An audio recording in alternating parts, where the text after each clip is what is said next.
I mean, that's cool, isn't it? So cool. Hello, lovely people, and welcome to the Almita Made channel. My name is Alma, and I'm here to chat about all things making, mainly sewing and knitting. But today it is all about knitting. So I'm sorry if you're more into the sewing side of things. I will not hold it against you if you turn away. But I will say that the knitted item I'm talking about today is so cute that I would suggest you stick around, even if you don't knit, because it is so adorable.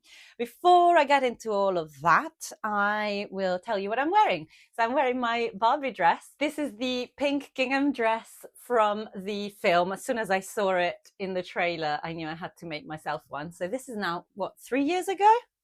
Has pockets, so cute, and I have worn it way more than I thought I would when I first made it. I kind of made it, well, definitely made it for a challenge on Instagram, and I thought, it was fun, but I've worn it loads. And today I decided to put it on because it is such a grey, miserable day in London that I needed something joyful. Now, it's not warm, so I decided to layer it on top of the top that I fixed last week.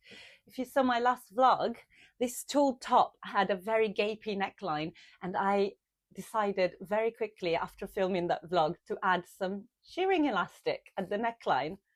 And how cute is that? It's a little bit Six the musical. That's the vibe I'm getting from it. And I am so happy with that. If you've seen the musical, if you're aware of the musical, it's the ruffle, it's the sparkles, it's the lilac. I love it all. So, what's been going on with my knitting? I am still working on my Bikini Slipover, which is a pattern by Fest Nets. I have finished all the intarsia, which I'm so happy about.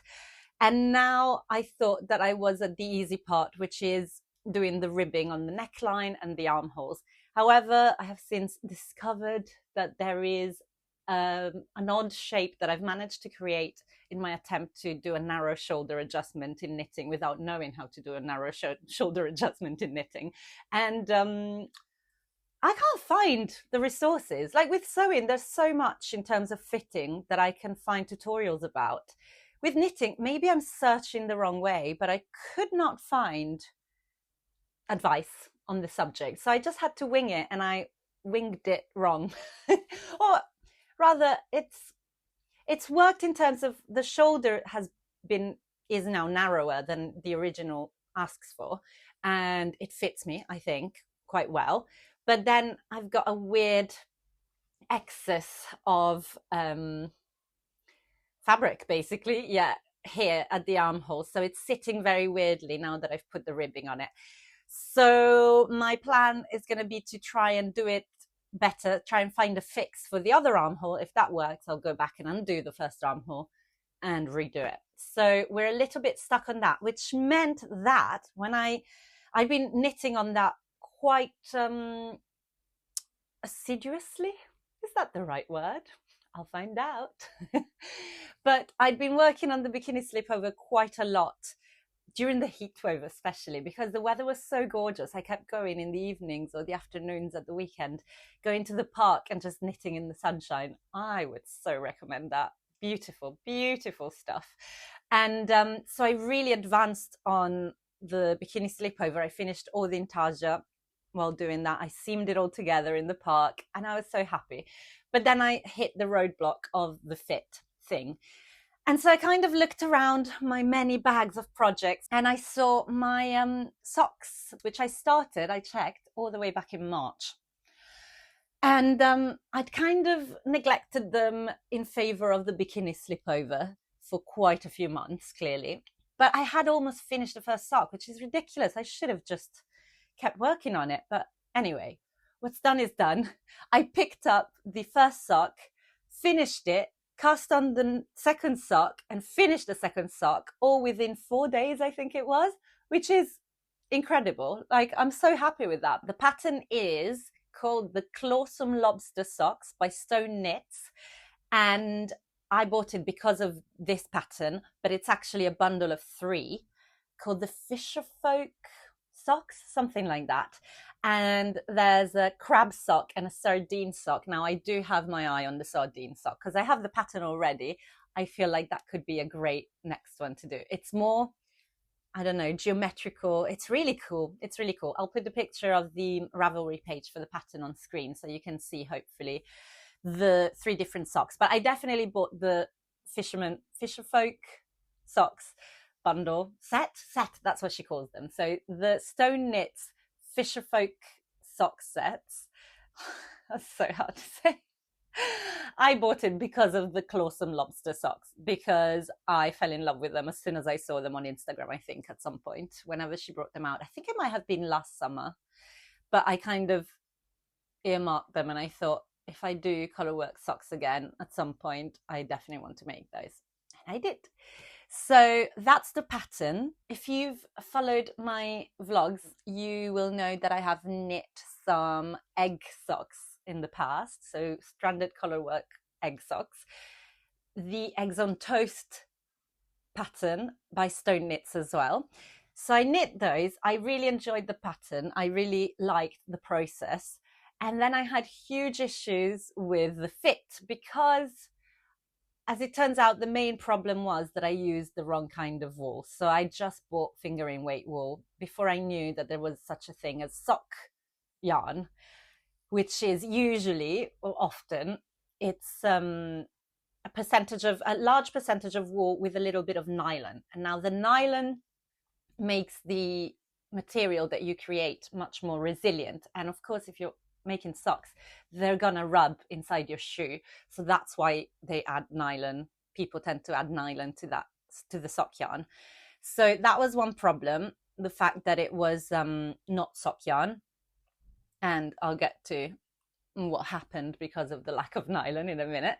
But the other problem was that it was just I think superwash merino, and it grew exponentially when I blocked it, which meant that, if you've been following the saga, basically I made them and they kind of fit me. They were a little bit loose, but then I blocked them and they fit my husband, who is a size 11. I'm a size 5. Ridiculous. They just grew and grew and grew. I then decided to throw them in the wool wash, and dry them, which you're not meant to do, not really. And they came out back in my size again. So absolutely wild ride there with my Eggy socks. But they now fit me. And now what I've been doing is just washing them in the washing machine every time in the wool cycle, but still quite carelessly, if you will. Now, I had not been wearing my egg socks for a while because I noticed that one of the heels had a hole in it. And I thought, of course, because it doesn't have the nylon.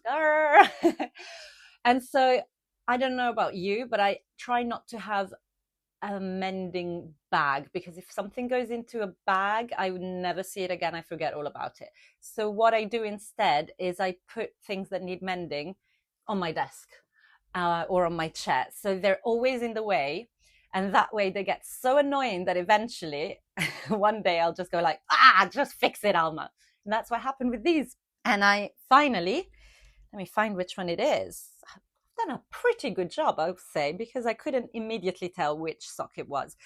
I finally decided to don my sock, and luckily I still had some of the yarn, the pink lilac-y yarn, and I just did a very rough kind of mending. And by rough, I mean that it's not particularly pretty, but it is the same fabric, the same yarn, so you don't really see it. And it feels like that will hopefully stop it from ripping for a while anyway. I suspect I'm going to have to mend these socks quite often because, as I said, they are just merino wool, not they don't have any nylon, so they are likely to wear quite easily. But I'm going to mend them as many times as it feels right, if that makes sense. And because I love them, I'm so proud. They were my first colorwork socks.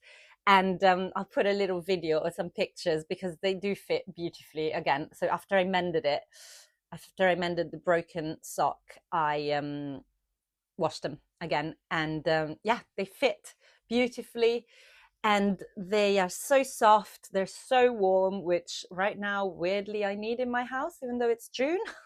Yeah, I'm just going to keep mending them as long as it makes sense. But I do already have in my head a plan to make another pair with sock yarn because the design is so perfect. Like, I love eggs. If you've watched the channel before, you probably know that I love eggs. So I need to make another pair. So I have an idea for that. When I come across the right kind of yarn, I will make a second pair. And that way I won't feel so sad if at some point I have to say goodbye to these ones because they've ripped to bits. But we'll see. We'll see how they hold up.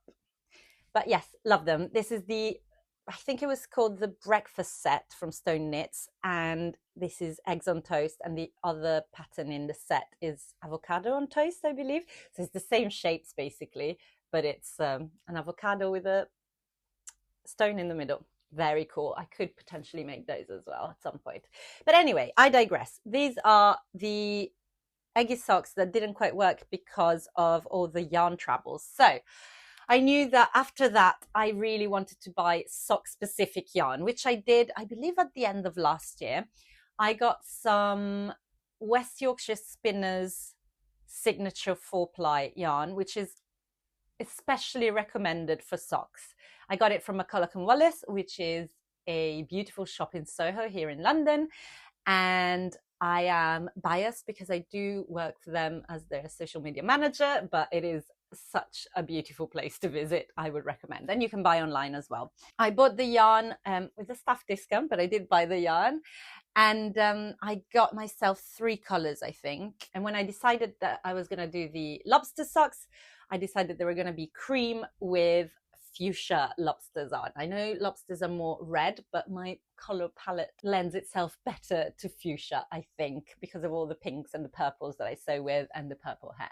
The process, shall I just show them to you? Yeah, I'll show them to you.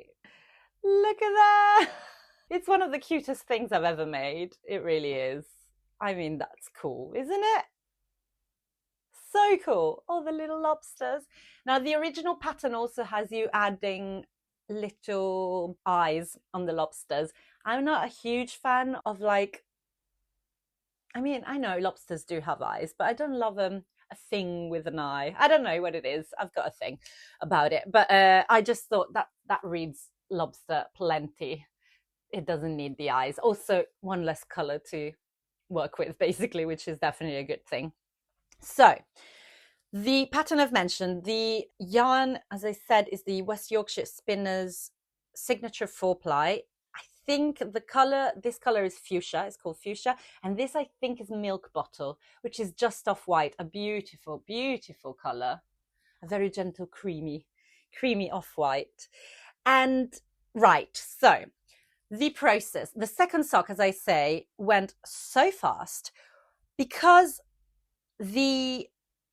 I feel like that's the nature of stranded color work. So compared to the intarsia that I've been working on for my Bikini Slipover, which is a completely different technique, I did not enjoy that. It's very laborious. You have to think a lot about where your yarn is coming from. You have to switch bobbins. It's a little bit of a nightmare. This, for me, for my brain, stranded color work is a pleasure, and I could not stop knitting these, especially the second sock. I will also say that I have quite bad anxiety, and lately it's been a very, very, very anxious period. So what focusing on these socks did was very useful for my busy mind. Basically, working on these for hours kept my mind from catastrophizing lots of different things, big and small, and from spiraling. And it's a great thing because you have to concentrate to get the design right. It's not completely mindless because I'm following a chart, or every now and then some rows I could memorize, but you definitely have to keep checking that you're at the right spot. Otherwise your lobsters will be lopsided or off one stitch, and I think it's very easy to notice when you've gone wrong, but you do have to be paying attention. So that's exactly the level of concentration that my very busy, anxious mind needed in the last week or so. I would recommend if you have any kind of anxiety disorder, things like this might work for you as well. And I just just spent lots of hours working on it. And it's what's very addictive is that, you start a lobster set. What would you call it? So a lobster design, and maybe you're like, I don't know, halfway through, and for me, the way my brain works is, just get to the end of that lobster and then stop there, and then the next day pick up and you do the next lobster.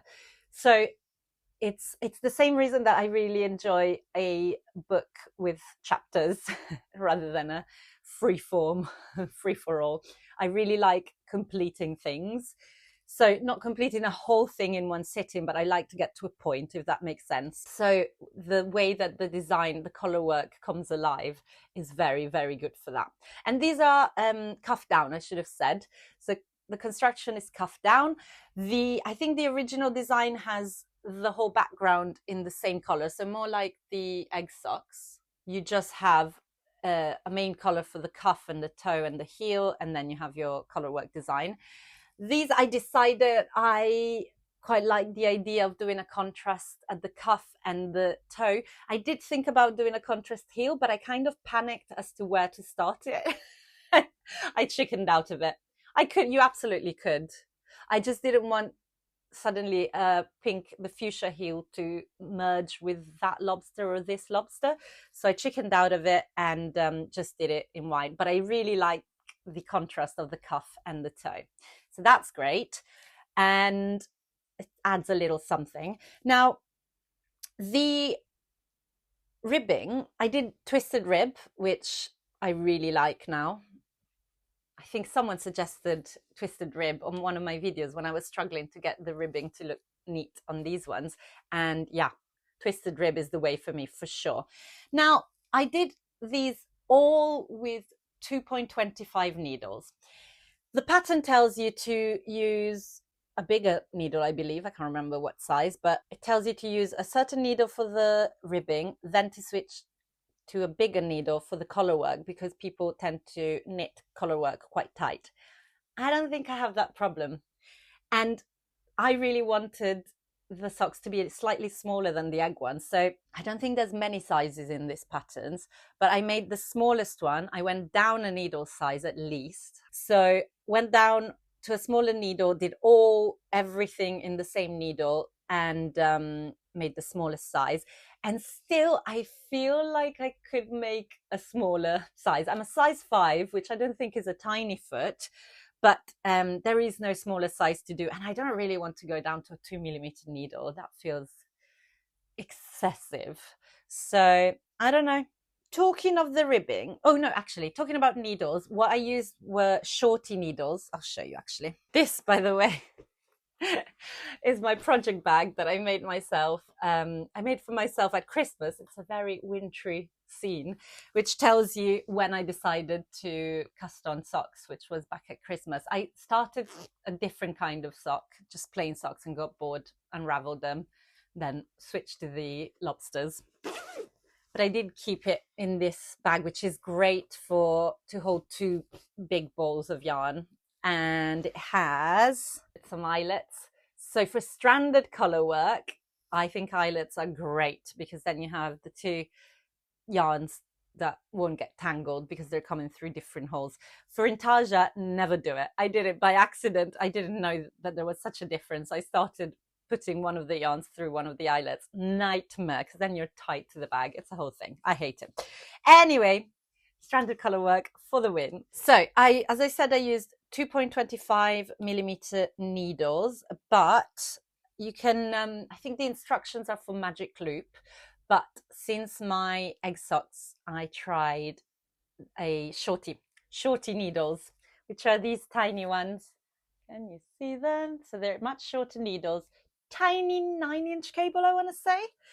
Oh my God, they've changed my life. It's so much better, because with magic loop, I was getting a lot of laddering and I didn't love it.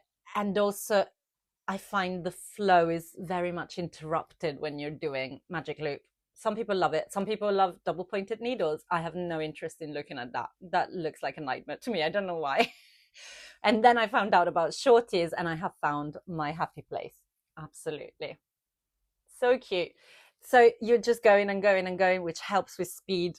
Not speed, but like it helps the uninterrupted nature of this project.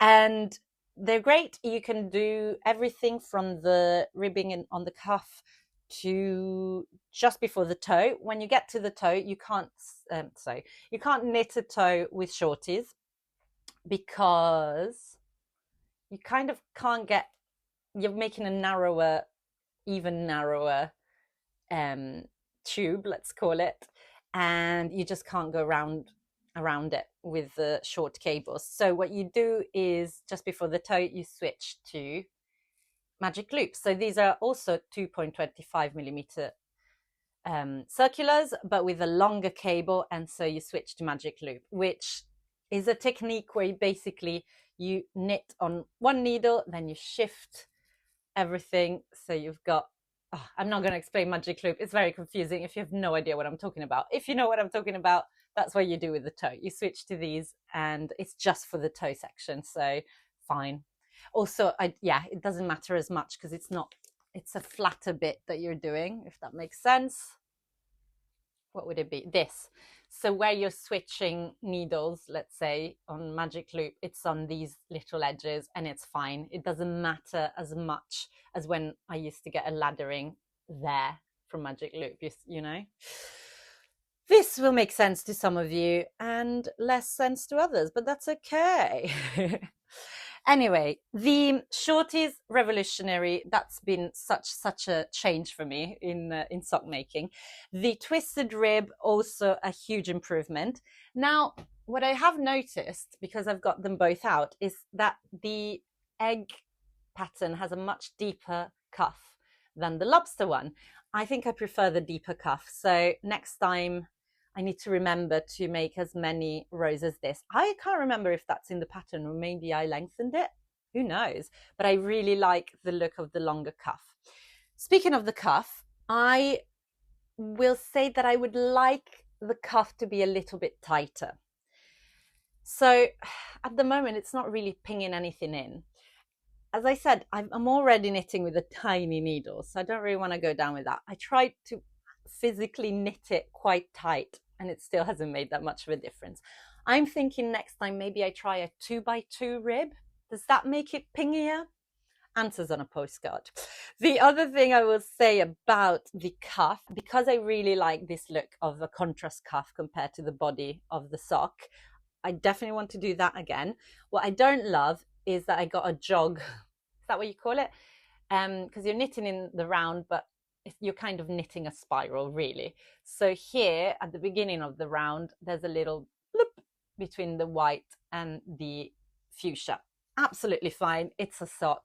It doesn't matter. But I would like to learn how to do a jogless stripe, because I know I've spotted some tutorials about it on YouTube. So I will definitely look that up when I do my next sock, which I feel will happen soon because I've kind of got the bug. Now let's talk about the yarn. When I finished the socks, I was so excited. I tried them on straight off the needles. I'll put a picture of that, or maybe a video I've got.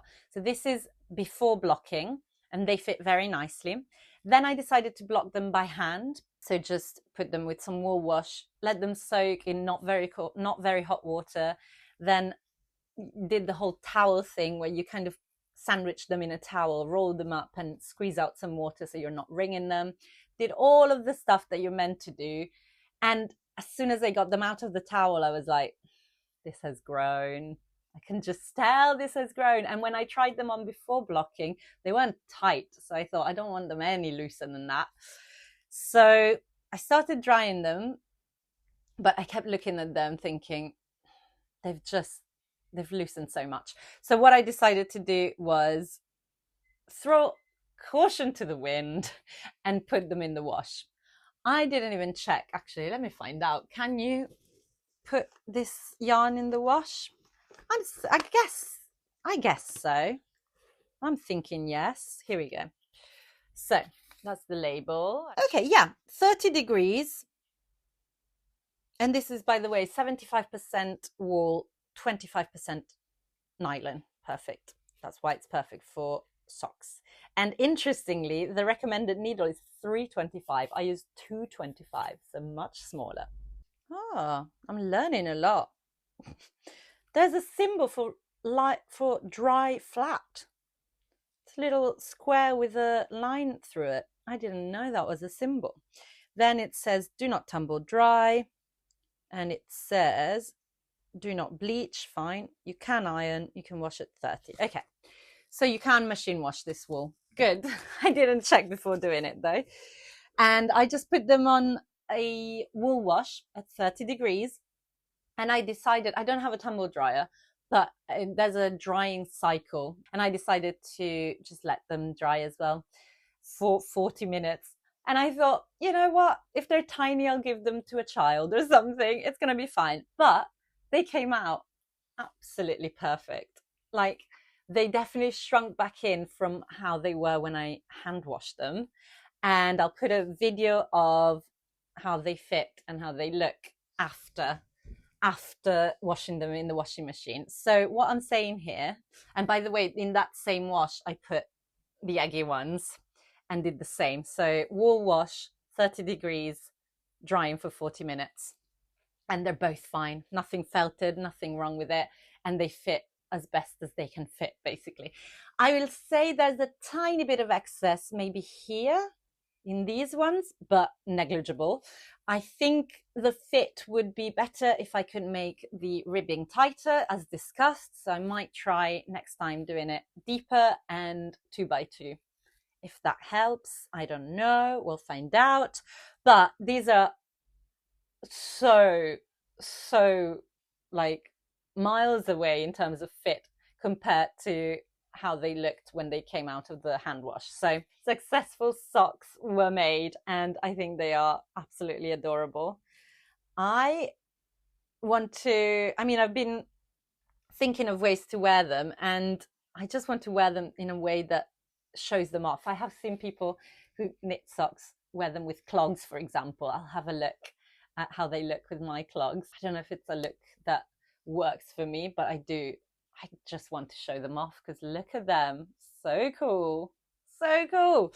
So 10 out of 10 for the yarn. I would say there's a reason why it's it's sock yarn, basically. It's designated sock yarn. I will never try to make socks out of a yarn that's not dedicated to socks. That's a lesson learned. I am very happy with the size of the needle. I want to improve the ribbing.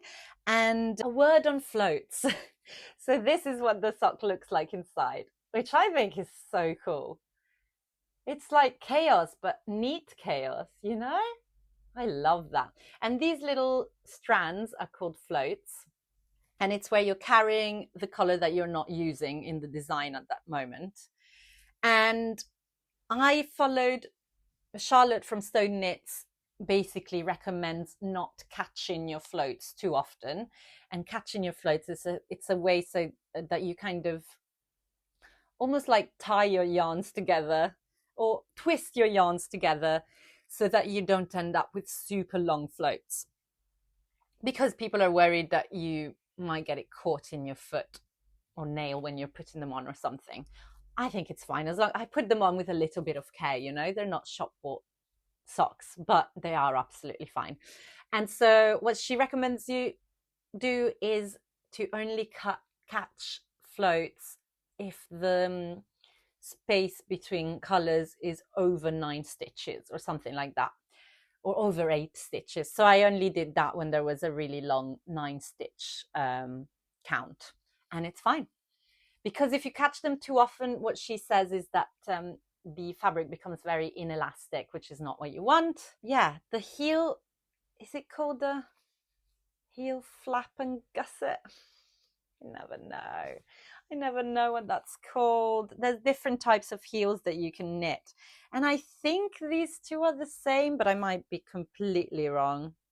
No, they look the same. Yeah, they look the same on both of these. I think I have tried a different kind on socks that I made years ago, so I don't remember. But let me check if it's theirs. It's a short row heel. Oh, short row heel, not heel flat and gusset. Anyway, short row heel. That's what it is. What I like about this heel is that you don't have to pick up any stitches. I hate picking up stitches. Hate it. I find it very laborious and boring. So with this, you just carry on. You're knitting back and forth to create the heel, and then you reattach to the foot, but there's never any stitch pickup. Ideal. Love it. Love it, love it, love it. Okay, so that's it for socks today. I am so happy with this. Such a successful knitting make for me. There are mistakes, do not get me wrong, but I feel like I've advanced in my sock making technique. And now that I feel the right needles, and I feel a little bit more confident in them. There are so many more designs, mostly by Stone Knits, that I want to try. I will continue to try and improve the fit, so mostly to do with the ribbing. I will be investigating that, see what I can figure out to make it better. But I am so happy. And the easy part is the color work, which blows my mind because it looks like this. But that's not difficult to me. I don't know if I just click with it. As I said, I really struggled with Intarsia. My brain did not enjoy that. But this, I'm like, so fast. I love it, which makes me think definitely more socks are in my future, but also potentially a sweater, a colorwork sweater for next autumn, to cast on for next autumn or something. But yeah, big fan. Do go check out the pattern. She does so many beautiful designs. I could happily just for the rest of my life just knit socks by Stone Knits. I'll say it. I'm going to say that. I'm really not interested in textured socks. Lace is something that really isn't appealing to me. I don't know why, in terms of wearing it. And I am definitely a product knitter. I want to make a thing to have the thing. So I don't feel interested in trying lace because I've never seen a pattern that I'm like, oh, I'd love to wear that. Cables, I am very interested in, but in a garment, not in socks. I feel like that's not, it's not calling my name. So I think stranded colorwork socks are the way for me. And there are so many cute designs, even just in the Stone Knits catalogue, that I will never run out. So that's good. Now, before I go, I will show you one more thing knitting related. Here we go. So this little hat, I finished it a while ago. I did talk about this in some vlog. It's a neon hipster beanie. The pattern is Free by Terrific Knits. I've made it, this is my third one. Love it. Love the pattern. The yarn I bought from a hand dyer on Etsy, I believe. And I didn't get along with the yarn very well. While I was knitting it, it started pilling, which I thought, oh, that doesn't bode well. And I don't know, when I took the hat off the needles, I thought, oh, that feels, I don't know, there's something I don't love. And I've been wearing it, but I wasn't loving it. When I decided to throw both of my sock pairs in the wash, on a wool wash, I of course looked around the house to see if I had anything else wool. So I washed, I think, one of Pat's jumpers and a little Sophie scarf as well. And I thought, oh, there's this hat, which I haven't blocked. Let's throw it in the wash and see what happens.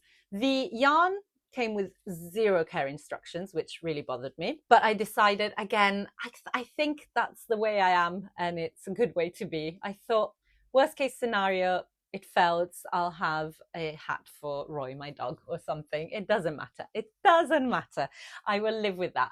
But it didn't felt at all, and it's come out so much softer.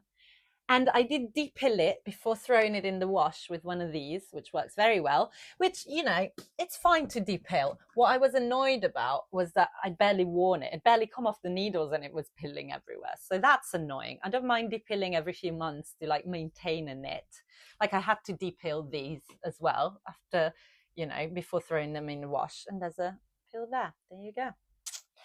But this I'd barely worn and it was pilling all over. So I depilled it first, threw it in the wash with all the others. So wool cycle on 30 degrees, dried for 40 minutes, and it's come out feeling so much nicer, like such an improvement, I can't tell you. And there's like a nice drape now.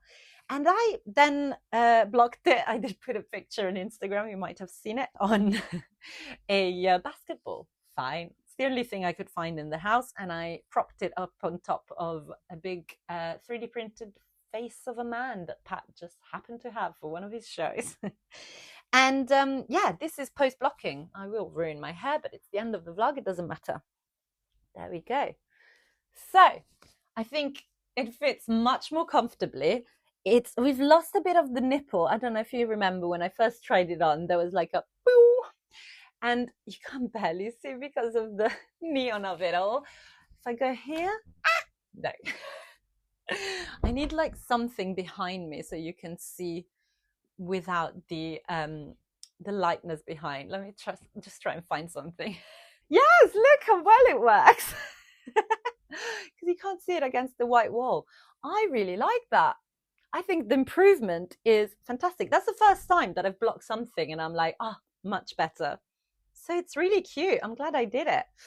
And there we go. My little neon hat will get more work. And because I was thinking about knitting and washing all my knits and stuff like that, I did also have an evening session of winding up and frogging things. So I wound up, because it was, I don't know what it is about this, but it really tangles very easily. So whatever I had left of the yarn after making the hat was a complete tangled mess in the bag that I was using. So I couldn't quite tell how much I had left. So I decided to rewind it. And turns out I've got about 49 grams left. Loads. So I've decided I'm going to make a matching Sophie scarf, and then I'll have a little neon set. Very excited about that because I love the neon against the purple. I think it really, really works well together.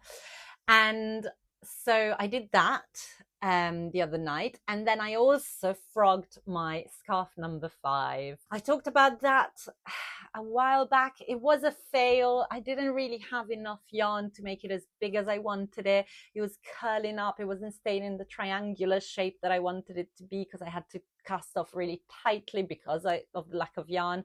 So I wasn't wearing it, but it is beautiful yarn. So I unraveled it, like I frogged the whole thing, and I wound it up into a 100-gram cake again. So I decided ages ago to frog it, but I hadn't got round to it. Now I've done it. My plan is to probably just go back to basics and make a Sophie scarf / shawl. Maybe a shawl, I've got enough. So if it ain't broke, I've made so many of those and they work so well every time. And so I think I'll make that and then go back and add a rainbow edging, maybe with a crochet hook. I'm not sure exactly, but basically I really like the purple with the rainbow. I just need to find a way to showcase that. We'll see. But yeah, it's been a very knitty week, and I'm very happy with everything that I've made, finished, sorted out, blocked, whatever. It's worked out well. So we're going to leave it at that. I am working on something sewing related. It's just going slowly again because not much time. I think I'm finding knitting more doable because I'm very busy, and it's something I can do at the end of the day on the sofa with Roy cuddled up with me, my dog. And sewing is a little bit more hands-on and up and about, and I'm not finding as much time for that. But it's okay, we'll get to it. And what I am working on is very, very pretty, I think. My paid Substack subscribers would have seen a little peek already. And Substack, if you haven't heard me yap about it, is where I'm writing about making. Should I take this off? Yeah. So Substack is where I'm writing about making, and you can sign up for free and you just get occasional newsletters basically from me about all things sewing, knitting, fiber art related, clothes related, fashion related a little bit.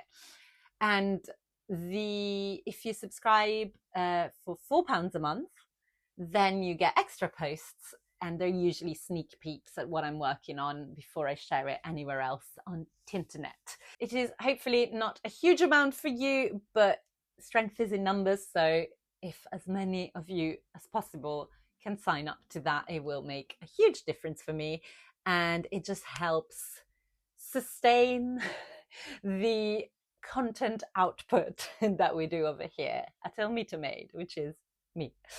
So yeah, very grateful to my paid subscribers. Thank you so much.